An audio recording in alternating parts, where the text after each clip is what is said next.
Call me nostalgic. I hated them. Little devils in the sky, landed in the field like black curses, and calls like death. They call a bunch of them a murder, and I thought that was fitting. I feel different about it now. Call me pragmatic. I was a grower. Corn mostly. Small time. I know that's rare these days. It's all big, big, big, and the subsidies, and just like the rest of America.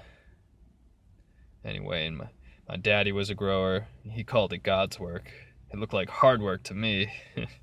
Growing's never a sure thing, and you never know what could go wrong. A million things, and so many of them out of your control. But you do count on certain things in certain seasons. Season to plant, and a season to grow, and a season to reap and to sell, and a season to rest just a little, and a season to worry. You always want to shrink the worry part of the season. Like I said, I was small time. It was just me, my wife Ashley, my daughter Hannah, and Bugsby. We never had all that much, but we did all right. Could always sell enough to cover the mortgage and food and Hannah's damn iPad majigger, whatever you're not. But the pests every year, they took a little bit more. The sprays, they worked less and less, and it's kind of the way of it. It got to where I was almost choosing between selling the farm or losing the house. Got pretty close there. But then I saw a commercial, like a miracle. It was a new pesticide. It was good for bugs, good for blight, good for crows even. They took bits of that DNA from all of them, and they jumbled it all up, and, well, I don't know the specifics. I'm sure you do, but maybe you don't. Anyway, of course I ordered it. They called it Worry Whacker, which I liked, and it even came with a $50 rebate, and I know they do that because they don't think you'll remember to mail in the rebate, but it's still nice that, that they had the offer.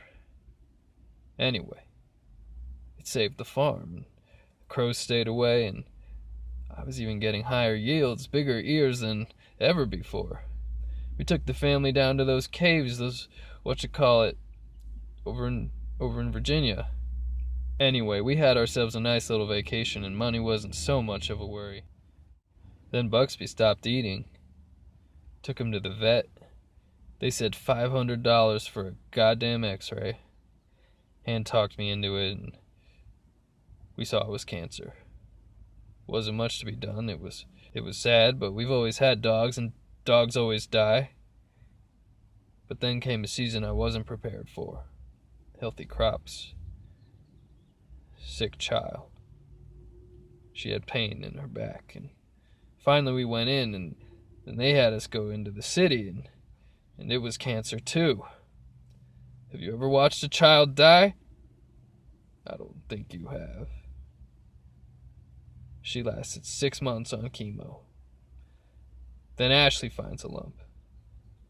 She's gone in a month and a half in a goddamn blink. Then I'm in a house full of chew toys and dolls and Sunday dresses, and I don't know what the fuck to do with any of it. I wasn't growing anymore. I was still trying to kill weeds. And when I say weeds, I mean that motherfucker called memory. I'd watch them outside. Watch them land in the field, squawking in disbelief at their bounty. Sometimes I'd run out and yell at them. Mostly not. I woke up on the floor of the bathroom one afternoon. I liked sleeping there because the tiles, they were cool. But this afternoon there was pain in my back. Before I reached to touch it, I knew. And I knew what I'd do. Fuck those doctors and what they did to Han and Ash. I didn't want to die like they did. So I stayed and I waited. The pain, it took me over. When I thought it was my time, I walked out into the corn and lay down under the dry stalks and watched them circling up there, crossing the sun, so it was light, dark, like day and day was passing. They were waiting for me to die, and I was waiting too. I was shocked. I was a husk. I waited for them to come down. Maybe they'd pick it out of me and they'd get it too. The fuckers. But I didn't die. I didn't die. I'm not a church man. Show me the one who doesn't at least squint at God when you've got a sick kid. I don't think God saved me. I don't follow any God that would do what he did to Job, what he did to my family, what happened to me in the corn, what I've become. Do you believe in God, you son of a bitch? No, don't answer that. So maybe the devil saved me. I don't fucking care. Call me used up. I won't do God's work anymore, and I won't do the devil's. I was planning on taking matters into my own hands when I got a letter. A lawsuit. A class action against the makers of Worry Whacker. Seems it weren't such a miracle after all, but I know how that legal shit goes. 5 years, 10 years, a settlement, no admission of guilt. Nah. It was a real helpful letter, though. Call me curious. Call me weak. Call me evil. I looked around a little. I did a little work for myself and my family. And I found you. You know why I'm here? I bet you think you know. Well, I'll tell you. I'm here for that goddamn rebate. Bet you thought I forgot.